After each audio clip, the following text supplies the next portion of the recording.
मेरा नाम नितिन कुमार शर्मा है। 6 साल से एजुकेशन पे काम कर रहा हूँ। हम लोग बच्चों को ग्रेड एजुकेशन पे काम करते हैं। लगभग 100 से ज्यादा स्कूल में कवर किया और 1 लाख से ज्यादा स्टूडेंट तैयार कर चुके हैं। आपने देखा होगा, आपको समझा होगा। तो पहले यहाँ बच्चे बैठे हैं, मैं जानना चाहूंगा बच्चों से कितने बच्चे, अगर आपसे कुछ क्वेश्चन करूंगा किसी से रिलेट हो, मतलब कुछ पूछूंगा किसी भी स्टूडेंट से वो रिलेट हो, तो मुझे वो बताइएगा, ठीक है। कितने बच्चे आप में से ऐसे हैं जो याद करने की पूरी कोशिश तो करते हैं पर कभी याद नहीं होती,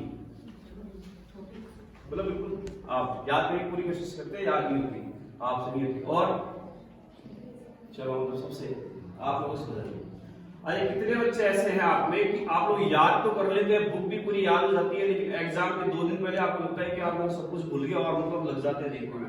ऐसा होता है किसी के साथ? मेरे साथ हमेशा होता था ऐसा, मतलब मैं एग्जाम आते तो मेरे सारी किताब भूल जाता था, मतलब मैं हमेशा भूल जाता, पूरी किताब लगता था यार कुछ भी याद नहीं है ना। सबके साथ होता है। अरे ये तो सबके साथ होता है। ऐसे कितने बच्चे हैं जो एग्जाम देने के बाद और बाहर आते हैं और बोलते हैं यार ये तो गलत हो गया मेरे से, तो ध्यान दे इसका। होता है ऐसा किसी के साथ कि आपको क्वेश्चन का आंसर कुछ और लिख दिया आपने, या फिर आपने ऑब्जेक्टिव क्वेश्चन में टिक कुछ और किया और आंसर कुछ और लिख दिया? होता है ऐसा किसी बच्चे के साथ? सबके साथ होता है। चलो सबकी बेसिक समस्या है ना। चलो मैं इसलिए आया हूँ कि आप मुझे भी समस्या बता देंगे तो ये समाधान में लेकर गया हूँ। अब जिनके साथ नहीं होता है हाथ नहीं उठाएंगे तो समाधान नहीं होगा। आपके साथ सारी चीज होती है। चलिए तो आप बच्चों के कुछ पेरेंट्स भी मेरे सामने, मैं सर आपसे भी रूबरू होना चाहूंगा, क्योंकि मैं जब अपनी बातें बताऊं तो पहले मैं समझ तो लूं भाई वो क्या रहा है मतलब एजुकेशन में। तो पेरेंट्स से मैं जानना चाहूंगा सर बच्चों को लेके आज की डेट में समस्याएं क्या क्या जो आप लोग फेस करते हैं, चाहे वो एजुकेशन को लेकर के हो, चाहे वो घर के माहौल को लेकर के हो, या खेलने के माहौल को लेकर के। आपको क्या लगता है जो पेरेंट्स जैसे आते हैं बैठिए, क्या है बच्चों की सबसे बड़ी समस्या है? मतलब किस चीज से आपको लगता है कि बच्चे परेशान करते हैं या बहुत हैप्पी हैं? जो भी हो खुल के बताएं। मोबाइल और लैपटॉप मोबाइल, ठीक है।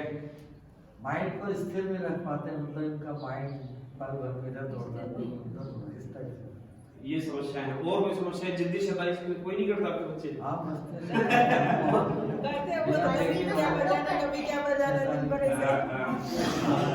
मतलब सबसे बड़ी समस्या अगर आप लोगों की जाना चाहो तो ये है कि मोबाइल की एक कंसंट्रेशन नहीं है, एक चीज पे ना मन विचलित होता है। अगर पढ़ाई करने में बैठ गए तो 2-5 मिनट पढ़ा, 10 मिनट पढ़ा, या फिर लगता है कि वो निकल जाओ।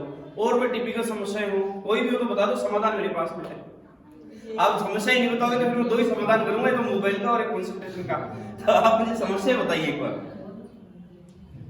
पढ़ने का मन ही नहीं होता, सुनते ही नहीं है, हमारी पढ़ाई करने का तो मन ही नहीं होता, पढ़ने का मन होता ही नहीं, बात ही नहीं सुनते। चलो बहुत बढ़िया है, पढ़ने का मन नहीं होता। पढ़ाई तो याद कर लेगी बस। अच्छा लाइन काम में कुछ याद नहीं। चलिए और कोई समस्या है सर आपकी वजह से? कोई समस्या है? ये देखते हैं बच्चे मोबाइल चला रहे हैं, खेल रहे हैं, पढ़ने की इच्छा नहीं होती। पढ़ने की इच्छा नहीं, चाहे वो किसी एज के बच्चे हो, छोटे से बड़े हो, है ना। चलिए जिद्दी भी बहुत होते हैं बच्चे, जब तक उनकी जिद पूरी नहीं होगी तब तक ही बात को मनवा से हमारी बात। और आजकल की माता पिता और टीवी और एटमॉस्फेयर ऐसा हो गया कि पहले तो लात और ये चलते थे और आजकल तो चलो मानना ही पड़ता है, बहुत ऐसी बदल गई है ना माता पिता की। पहले तो क्या होता था कि जैसे मेरे माता पिता या अपने तो माता पिता तो जिद्दी करा तो इधर और 2 लगाया और सीधा। आजकल के माता पिता जिद्दी करा तो मानना पड़ेगा ना। तो ये बेसिक समस्या है। समस्या ऐसी पहुंची सर, हमने तो लगभग 1 लाख से स्टूडेंट तैयार किए, इतनी स्कूलों में गए, तो हमारा तो काम ही है देखना। आज की जो सबसे मेन समस्या है, सबसे बड़ी समस्या है मोबाइल। ये सारी जितनी भी चीजें उत्पन्न हुई है वो सारी मोबाइल की वजह से हुई है। मतलब अगर मोबाइल नहीं होता तो शायद इतने जिद्दी नहीं होते और इतने ज्यादा मतलब इस तरह के बिहेव भी नहीं करते। सबसे बड़ी समस्या मोबाइल टीवी इनसे हो गई। इन सारी समस्याओं का समाधान है हमारा डीएमआईटी टेस्ट। मैं डीएमआईटी टेस्ट के बारे में आप लोगों को बता दूं होता क्या है। ये एक फिंगरप्रिंट टेस्ट होता है। हम एक बच्चे के एक फिंगर के 3 प्रिंट लेते हैं और उसे डॉक्टर्स को भेजते हैं। टोटल 30 प्रिंट जो इसके एक्सपर्ट डॉक्टर है जापान और मलेशिया में, वहां भेजते हैं। वहां से एक 30 पेज की रिपोर्ट आती है, वो इन बच्चों की सारी समस्याओं का समाधान है। अब डीएमआईटी रिपोर्ट है क्या? डीएमआईटी का मतलब है डर्मेटोग्राफिक मल्टीपल इंटेलिजेंट टेस्ट, मतलब डर्मा स्किन मल्टीपल हम लेते हैं, प्रिंट एक के 3 लेते हैं और वो टेस्ट है। अब इसका वैज्ञानिक क्या है रिसर्च? अगर आप तो बोलोगे पता नहीं, जितनी चीजें फिंगरप्रिंट लिए और पता नहीं कौन सी रिपोर्ट बना करके दे दी, तो इसका वैज्ञानिक आपको लेवल बताता हूं कि डीएमआईटी रिपोर्ट 100% ऑथेंटिक क्यों है। पहली चीज, जब बच्चा माता की गर्भ में होता है तो सबसे पहले डॉक्टर से, आपके अगर साइंस बैकग्राउंड और डॉक्टरों को वो भी बिल्कुल कोरिलेट करेंगे कि सबसे पहले बच्चे का ब्रेन का विकास होता है। 3 से 4 सप्ताह का जब माता के अंदर सबसे पहले ब्रेन का विकास होता है। जब ब्रेन का विकास होता है उसी समय पे हमारे रेजेज का निर्माण होता है और बच्चे के हाथ नहीं होते गर्भ में, मतलब राइट जो है वो लेफ्ट ब्रेन से टच में होता है, लेफ्ट हैंड और राइट ब्रेन से टच में होता है। इस अवस्था में उसकी रेजेज का निर्माण होता है। अगर कोई जन्म से क्या मंदबुद्धि बच्चे बोलते हैं जिनको अपन, आपको भी देखना मेंटल हॉस्पिटल में या कहीं भी, उन बच्चों को रेजेज नहीं होते। रेजेज का दिमाग में इतना बड़ा संबंध है, मतलब उन बच्चे के रेजेज नहीं होते, मतलब ये लाइनें तो होंगी बड़ी वाली, लेकिन छोटी छोटी लाइनें बच्चों में नहीं होती है, जो मंदबुद्धि जन्मजात होते हैं, बाद में हुए वो नहीं। मतलब दिमाग का सीधा रिलेशन किससे है? रेजेज से है। उसी समय रेजेस का निर्माण होता है। डॉक्टर्स बोलते हैं कि 1200 करोड़ से ज्यादा न्यूरॉन्स हमारे ब्रेन में डाले जाते हैं गुड़ के द्वारा। 1200 करोड़। ब्रेन के 2 पार्ट होते हैं, एक लेफ्ट पार्ट होता है, एक राइट पार्ट होता है, और लेफ्ट और राइट पार्ट के भी 5 पार्ट होते हैं। मतलब हर ब्रेन का अलग वर्क है। कोई बंदा होता है कि ग्रामर में बहुत अच्छा है, कोई सोशलिज्म में बहुत अच्छा है, किसी की मैथ बहुत अच्छी है, किसी की इंग्लिश बहुत अच्छी है, किसी की एसएसटी वीक है। तो मतलब अलग अलग पार्ट है ब्रेन के, कोई किस तरह से फैसले लेता है। तो ये सारे 10 पार्ट टोटल डिवाइड होते हैं ब्रेन के, जो हमारे हाथों के फिंगरप्रिंट से जुड़े होते हैं। 1200 करोड़ न्यूरॉन्स, जिसमें जितने ज्यादा न्यूरॉन्स होते हैं उस ब्रेन की उतनी उसकी कैपेसिटी अच्छी होती है, पावरफुल होता है। तो ये डीएमआईटी रिपोर्ट एक्सपर्ट बताते हैं। उससे ये सारी जो हम समस्याओं की बात कर रहे थे, बच्चों की पढ़ने की समस्या, याद नहीं होने की समस्या और आपको मोबाइल की सारी समस्याओं का समाधान हमारे पास में। डीएमआईटी रिपोर्ट में सबसे पहले ये निकल करके आती है बात कि बच्चे की जन्मजात प्रतिभा क्या है।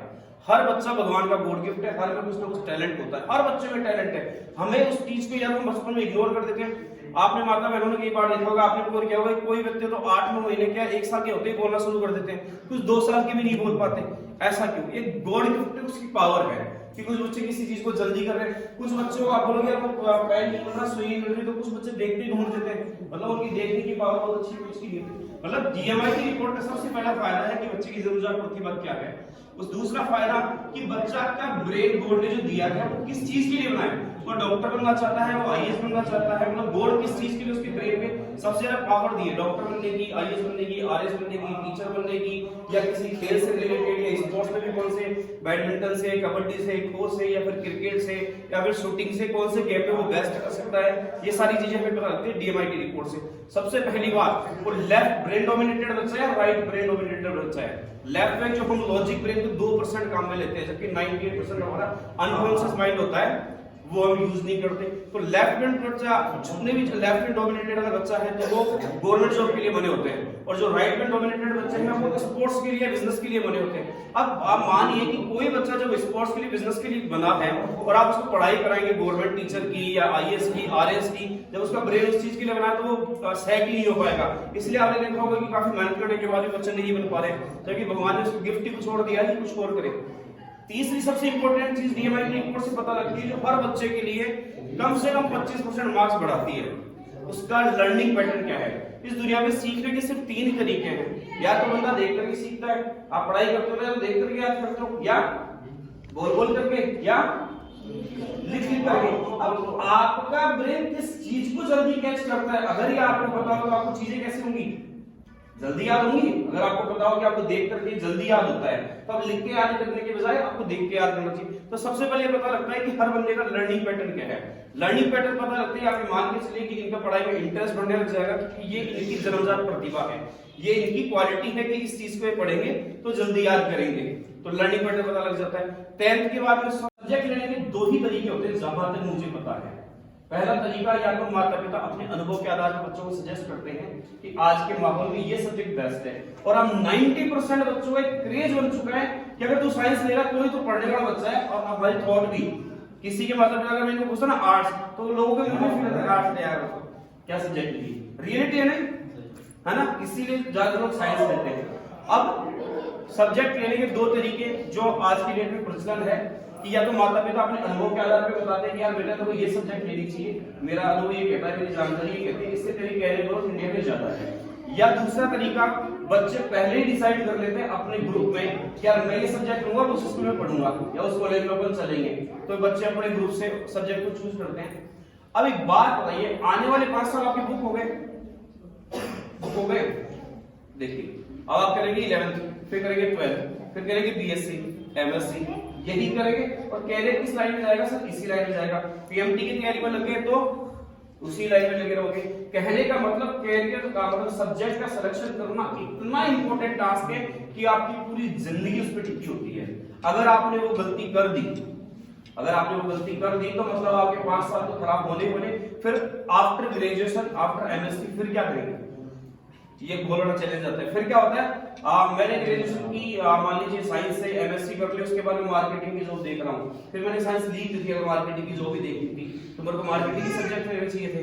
मतलब सब्जेक्ट सिलेक्शन सबसे बड़ी प्रॉब्लम है। तो डीएमआईटी रिपोर्ट से भी पता लगता है कि बच्चे को सब्जेक्ट क्या लेना चाहिए। उस रिपोर्ट में निकल के आता है कि वो नेचर से लव करता है, साइंस से लव करता है, उसकी ग्रामर कैसी है, कितना स्ट्रॉन्ग पॉइंट है। तो हमें सबसे पहले चीज पता लगती है कि क्या सब्जेक्ट लेना चाहिए और कहाँ कैरियर बनाना चाहिए, कहाँ इसका कैरियर सबसे बेस्ट होगा। ये डीएमआईटी रिपोर्ट में निकल करके आता है। डीएमआईटी रिपोर्ट में लर्निंग पैटर्न आता है। इसके अलावा सबसे इंपॉर्टेंट चीज जो पता लगती है डीएमआईटी रिपोर्ट में कि इसका आईक्यू लेवल कितना है, इंटेलिजेंट क्वेश्चन कितना है, इमोशनली क्वेश्चन कितना है, एडवर्सिटी क्वेश्चन कितना है, क्रिएटिव क्वेश्चन कितना है। एडवर्सिटी क्वेश्चन का एक उदाहरण दूंगा, बहुत इंपॉर्टेंट चीज है। बहुत से बच्चे ऐसे होंगे, आप भी आप रिलेट हो तो बताना किसी के। मान लीजिए आपने बहुत अच्छी तैयारी करी पढ़ाई में, है ना, एग्जाम की बहुत ही अच्छी तैयारी करी, आप एग्जाम देने चले गए और पहला क्वेश्चन आपको आता था, आपने 100% का टारगेट लेके गए कि यार मेरे को 100% करने ही करने। आपने पहला क्वेश्चन किया सही, दूसरा क्वेश्चन किया सही, तीसरा किया सही, अब चौथा गलती से आपको नहीं आता। आपने तैयारी तो बहुत की थी लेकिन चौथा आपको नहीं आता और गलती से 5वां भी नहीं आता, तो बाकी के 5 आते हैं। कितने बच्चे ऐसे वो 5 ही प्राप्त कर जाते हैं, घबरा जाते हैं। होता है किसी के साथ ऐसा।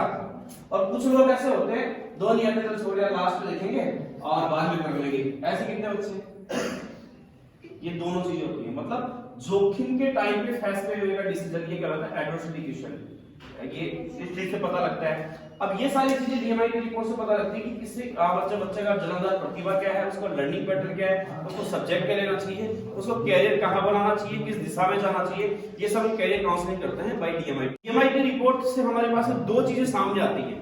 अगर आप गौर करें तो 2 चीजें आ रही है सर। एक तो बच्चे की प्लस क्वालिटी क्या क्या है, एक बच्चे की माइनस क्वालिटी क्या क्या है। प्लस क्वालिटी मतलब कोई बच्चा हो सकता है ग्रामर में बहुत अच्छा है तो नेचर में वीक है, या कोई बच्चा एसएसटी बहुत स्ट्रांग है तो हो सकता है कि उसका इंग्लिश पार्ट वीक हो। तो इन 2 तरह की चीजें आती हैं। पहली उसकी प्लस क्वालिटी, उसकी गुड क्वालिटीज क्या क्या है, दूसरी इसकी माइनस क्वालिटीज मतलब बैड क्वालिटी या वीकनेस उसकी क्या है। स्ट्रेंथ और वीकनेस 2 चीजें आ गई। स्ट्रेंथ को और ज्यादा प्लस करने के लिए और वीकनेस को माइनस करने के लिए, वीकनेस को दूर करके और उन्हें भी प्लस करने के लिए हमें 12 से 15 दिन के वर्कशॉप चलाते हैं जिससे बोलते हैं मिड ब्रेन एजुकेशन। हमारे लेफ्ट और राइट ब्रेन के बीच में होता है मिड ब्रेन, इसको एजुकेशन बोलते हैं। 12 दिन की वर्कशॉप के बाद में आपकी हमारी जो बातें हुई थी वो सारी समस्याओं का समाधान है। सबसे पहले बच्चे मोबाइल और टीवी से दूर चले जाते हैं। क्यों चले जाते हैं, मैं भी आऊंगा उस पे। दूसरी चीज, बच्चे बहुत कॉन्फिडेंट होते हैं, मोबाइल टीवी छोड़ करके पढ़ाई पे ज्यादा फोकस करते हैं। बच्चों क्रिएटिव माइंड हो जाता है, बच्चे क्रिएटिवनेस से सारे काम करते हैं। बच्चों में लगभग 30 से 40% की ग्रोथ आ जाती है उनके एजुकेशन में। अपने से 3 साल मैच्योर हो जाते हैं। या स्टेज पे आने में बच्चों को शर्म आती है, फिर वो बच्चे मतलब 10-15 लोगों से, अजनबी लोगों से बात करते हैं, डरते नहीं है, शर्म नहीं होती, झिझक नहीं होती। इंग्लिश बहुत अच्छी हो जाती है, उनकी लैंग्वेज बहुत अच्छी हो जाती है, पकड़ बहुत होती है, कॉन्फिडेंट होता है। और सबसे most important mid brain education के बाद 1 घंटे की चीज को 10 मिनट में याद करने लग जाते हैं। मिड ब्रेन से क्या होता है कि अभी हम लोग सिर्फ एक इंद्रिय को यूज लेते हैं, सिर्फ आईज को। आईज के अलावा किसी इंद्रिय को यूज लेते हैं पढ़ाई में? आंखों के अलावा नाक को यूज लेते हैं कभी, कानों को नहीं लेते ना, फील को, हाथों को। हमारी 5 इंद्रिय है और एक सिक्स सेंस है।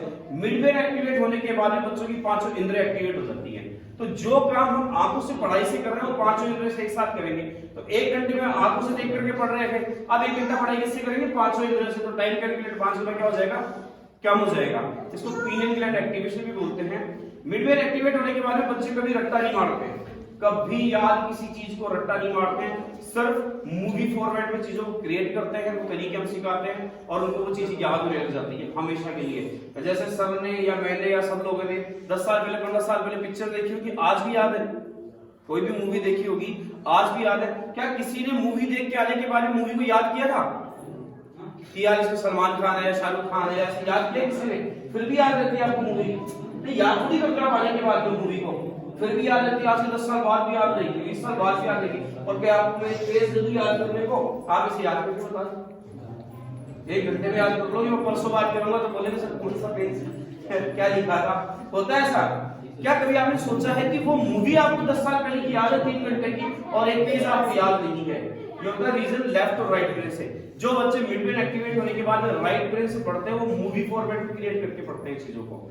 अब इतनी सारी चीजें करने के बाद में फिर भी हमें माता पिता ये बोलते हैं कि सर आपने क्या किया, मतलब मेरे बच्चे तो पहले से इंटेलिजेंट थे और बस ये पढ़ते ही नहीं थे, बच्चे तो इंटेलिजेंट थे पढ़ते ही नहीं थे। तो बाय डिफॉल्ट क्या होता है 500 इंद्रियां एक्टिवेट होने के बाद में जब इंसान की 500 इंद्रियां एक्टिवेट हो जाएंगी तो उसमें एक रिजल्ट आता है कि आप बच्चों को बिल्कुल ब्लाइंड फोल्ड भी कर दोगे तो बच्चे देख पाते हैं, बच्चों को फ्लिप करके भी वो किताबों का सार बता पाते हैं। और हमारे पास बच्चे ऐसे हैं कि आप पैरों के नीचे भी कुछ दे दोगे तो उसको भी वो पढ़ लेते हैं स्मेल करके, क्योंकि वो 5 सेंस है, वो देख किससे पा रहे हैं अपने सेंस से। तो हमारा ये कहीं टारगेट नहीं होता कि हम ब्लाइंड फोल्ड का डेमो मारे या बच्चों को ब्लाइंड फोल्ड करवाएं, लेकिन ये इंडियन मेंटालिटी का प्रूफ होता है कि हाँ हमने कोई एजुकेशन दी है जिसकी वजह से आपका बच्चा इंटेलिजेंट हुआ है, 1 घंटे की चीजें से 10 मिनट में याद हो रही है, बच्चे कॉन्फिडेंट हो गए, मोबाइल टीवी से दूर भागते हैं, क्योंकि जिस बच्चे के 5 सेंस एक्टिवेट हो जाएंगे मोबाइल टीवी में क्या करेगा, वो क्रिएटिव चीजें ज्यादा करेगा, इसलिए खुद ब खुद दूर हो जाते हैं मोबाइल टीवी से। अगर मोबाइल टीवी भी अगर ये यूज कर रहे हैं तो सिर्फ क्रिएटिव चीजों के लिए यूज करते हैं, कुछ ना कुछ क्रिएटिवनेस, कुछ ना कुछ अच्छी चीजें। तो ये सारी चीजें करने के बाद में भी क्या होती है, पेरेंट्स क्या बोलते हैं कि नहीं सर पता नहीं आपने क्या पढ़ाया, थोड़ा 10-15 दिन आपने ऐसे क्या कर दिया, हमारे बच्चे पहले। तो हमें ये डेमो करना होता है। मेरा कहने का मतलब आप कल को आप एडमिशन ले लो तो हमारा टारगेट कहीं ये नहीं है कि आपके बच्चों को मतलब धृतराष्ट्र बनाए, सिर्फ एक डेमो, सिर्फ उदाहरण कि सर आपका बच्चा आज ऐसा नहीं कर सकता था, हमने एजुकेशन दी, हमने पढ़ाई दी, उसके बाद भी ऐसा कर सकता है। तो ये चीज है, ये सिर्फ और सिर्फ 16 साल तक की एज तक ही हो सकता है। अब सोचिए मिरेकल या जादू या कुछ भी मानिए, 16 साल के बाद आप हमें अरबों खरबों रुपए खर्च के नहीं कर सकते, और एक बार ही पिनियन एक्टिवेट हो गया तो लाइफ में परमानेंट रहता है। इसके अलावा हम 2 प्रोग्राम और चलते हैं, हम इन्हीं क्लासेज में बच्चे की एक बुक को उसको पेज नंबर सहित याद करवा के ये भी प्रूव करते हैं कि बच्चे को आप एक 40 पेज की बुक है मान लीजिए, तो आप ये लेके आइए, बेटा लेके आइए, कोई भी लेकर के आए, तो आप उसे चैप्टर में पूछिए कि मतलब इस चैप्टर में क्या है, मान लीजिए मानव शरीर के कंकाल में क्या दे रखा है, ये मत पूछा, सिर्फ मुझे पेज नंबर 13 पे क्या है, पेज नंबर 18 पे क्या है, वो आपको इस तरह से बताएगा जैसे पूरी किताब पेज नंबर सही दिया। ये भी हम इसी में कराते हैं। और बड़े बच्चे जो कंपटीशन की तैयारी करते हैं, यहाँ तो नहीं होंगे, लूसेंट की एक बुक आती है जिससे एसएससी, बैंक, रेलवे इनके बेस एग्जाम होते हैं, वो पूरी किताब कोई भी कंपटीशन का बच्चा आज तक याद नहीं कर पाया, हम उसको 2 घंटे पढ़ा करके पूरे महीने में वो किताब पेज नंबर से याद करा सकते हैं। जैसे एक एग्जांपल दूं, इंडियन कॉन्स्टिट्यूशन के 395 आर्टिकल है, अब जितना मर्जी रट लो, हम रट के पढ़ाई नहीं कराते, जितना मर्जी रट लो, आज नहीं 10 दिन बाद आप भूल जाओ कि कौन सा आर्टिकल में क्या था, लेकिन मैं 395 आर्टिकल एक बार पढ़ा दूंगा, जिंदगी में नहीं बोलेंगे देन स्कोर है। ये भी एक हमारे कोर्स है जिसमें अगर कोई कंपटीशन की तैयारी कर रहे हैं, जैसे बड़े बच्चे हैं तो इनको हम करा देते हैं, बाकी इनको पेज नंबर से ही बुक तो याद कराते हैं। हम लोग बच्चों में पोर्टल लगाने से पहले, जहां जैसे मैं यहाँ आया हूं तो आप ही लोगों को पहले पोर्टल लगाते हैं और ये चेक करते हैं कि क्या आप देख पाते हैं। मैं भी डायरेक्ट बच्चे की पोर्टल लगा दूंगा तो आप बोलेंगे यार पता नहीं कि नीचे से छेद छोड़ दिया होगा या दिख रहा होगा, कुछ इस तरह का है। ये भी 19 मेरे जयपुर गया था, मुझे शंकाएं बहुत सारी थी, और पोर्टल लगाने का रीजन भी कितना है, जीवन कोई खेल नहीं है, देख पाते हैं। किसी से एडमिशन फीस ले ली, पढ़ गया, लिख गया, आदमी के साथ उसकी यश, मर्यादा, गरिमा, उसकी एज, उसका सम्मान सब कुछ चला जाता है यदि उसने गलत काम किया तो मैंने सबसे पहला प्रश्न किया कि सर यदि नहीं आया, पूरे नहीं आया तो हम फीस वापस सर, यही कमिटमेंट वहां किया था, यही है यहाँ किया हाँ। 16 साल तक के हर बच्चे में 101% रिजल्ट। तो 16 साल तक के जो बच्चे हैं वो पट्टी बांध कर पढ़ लेंगे। मेरे जिस बच्चे को पकड़ा था वहां पे, उसने मेरे जेब में पड़ा हुए लाइसेंस को भी पढ़ दिया था, वो वीडियो है, और मैंने इन पे विश्वास नहीं किया कि सर ये किताब हो सकता है रटवा रखी, मैं बिल्कुल मुंह पे बोल रहा हूँ, नहीं बिल्कुल मैंने खुद ने लेकर लिखा, मेरे विचार क्या है, उस पर क्या लिखा है, ये तो वो पढ़ नहीं सकता है, और वो उसने पढ़ा है। लाइसेंस नंबर पढ़ दिए, आधार कार्ड नंबर पढ़ दिए, तो ऐसा नहीं है। अब बच्चे ने ये भी पूछा कि ये दिख कैसे रहा तेरे को, तो उन्होंने कहा ये सर मैं नहीं बता सकता हूँ, पर मुझे ऐसा लग रहा है कि मेरी आंखें बंद है लेकिन मेरी आंखें खुली। तो ये आश्चर्य का विषय नहीं है, ये सदियों पुरानी बात है, ये उसमें ही प्रतिभा है। हम केवल क्या करते हैं, घिस के विचारों से और संयोग दे दे के और वातावरण संगीत का दे दे के उस इंद्रियों को खोल देते हैं।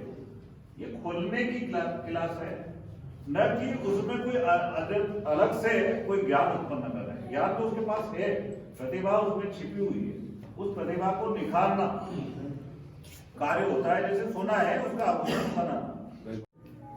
नहीं दिख रहा कोई।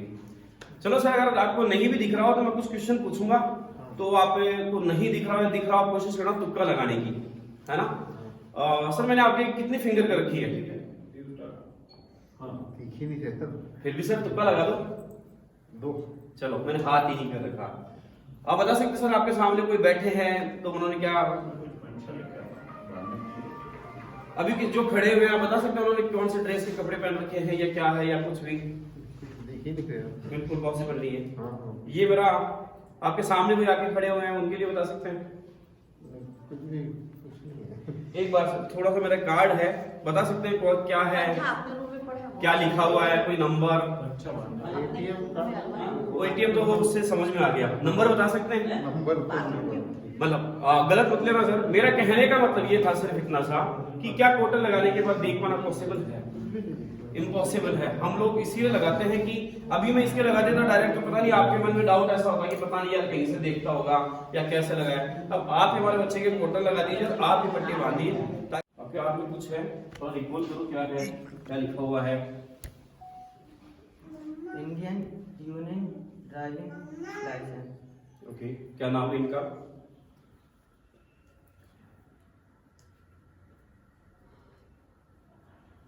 छोटे अक्षर से आपको यहाँ से नहीं दिख रहा। सौरभ दूती। सौरभ ज्योति, चलो मैं भी देख लेता हूँ, दिखा देता हूँ। सही है सर, सौरभ दत्त, मतलब वो धोती, वो स्पेलिंग मिस्टेक हो गई होगी। ताली तो बजा दो यार बच्चे के लिए। एक आधार कार्ड है, आधार नंबर वगैरह क्या नाम है आप यही सर आपके। अब इनके आधार नंबर तो बताना पॉसिबल ही नहीं कि याद हो और पट्टी पर और बांध लेंगे, अगर किसी के पास एक आध पट्टी हो तो और दे दो। 72 13 09 55 21 37। बहुत बढ़िया। इनका नाम है देवेंद्र बघेला।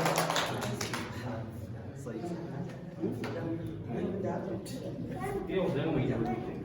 चले जाओ आप। महीने में हो जाएगा। कौन सा? हरीश पंजाबी।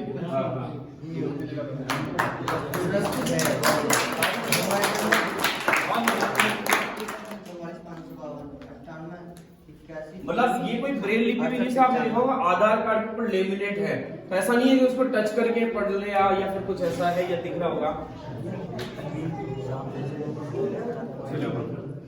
सर एक बार आप अभी कोई खड़े हुए हैं, वो क्या है?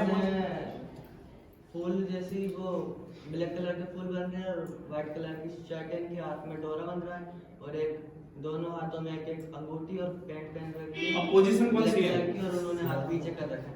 हाथ पीछे, अब आगे कर लिया है, अब ऊपर कर लिया।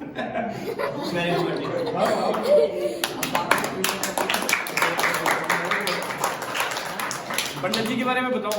पंडित जी ने हाथ जोड़ रखे ऊपर करके। अब आप एक आध बोतल और देना चाहो तो दे दो, आप मान सकते हैं। अब बताओ आप इनके हाथ जोड़ हैंडशेक करो। सामने वाला, हाँ सामने स्विच है, उसको ऑन करके आ जाओ। जो सर चेयर पे बैठे उनके ऊपर स्विच है, वो ऑन करके आओ।